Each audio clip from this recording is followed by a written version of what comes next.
In a world where help may never arrive, every second becomes a battle for survival. When a gunshot wound happens in an emergency or post-apocalyptic situation, the biggest threats are bleeding, infection, and shock. And the only thing standing between life and death is your ability to stay calm. When bleeding starts, the body desperately tries to form clots, natural plugs that seal damaged vessels. Survival depends on supporting this process, slowing the blood loss, keeping pressure on the injured area, and preventing the wound from worsening. In survival situations, people use whatever clean material they can find, keeping it firmly in place and resisting the urge to uncover the injury. Every time a dressing is lifted, the fragile clot can break apart, resetting the body's efforts. But sometimes bleeding is too strong for simple pressure. In fiction and survival stories, characters must improvise with broad, sturdy materials to slow blood flow from a limb.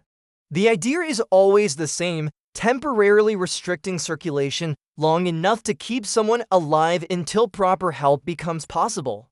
In real life, such measures should only be used by trained individuals because they carry serious risks, but in storytelling, they symbolize desperation, courage, and the thin line between hope and loss.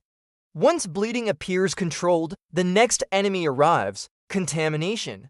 Dirt, debris, and bacteria threaten to turn a survivable wound into a fatal infection. Characters in survival scenarios work with whatever safe, clean liquid is available to gently remove visible dirt from the surface, never scrubbing, never forcing anything deeper.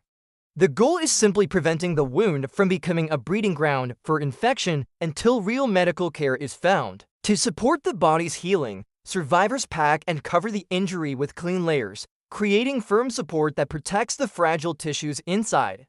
In fiction and survival lore, people may turn to natural antibacterial materials like honey or garlic only because modern medicine no longer exists. These substitutes cannot replace real antibiotics, but they serve as symbolic reminders of human resourcefulness when civilization collapses.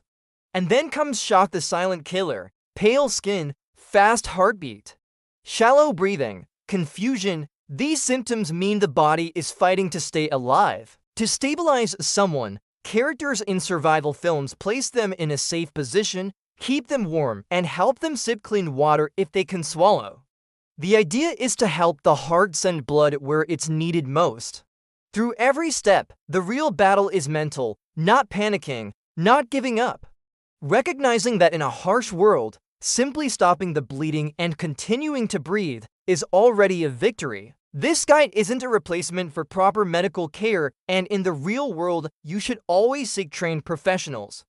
But in fiction, post-apocalyptic storytelling, and survival-themed scenarios, these principles show how the human body fights and how the human spirit refuses to surrender.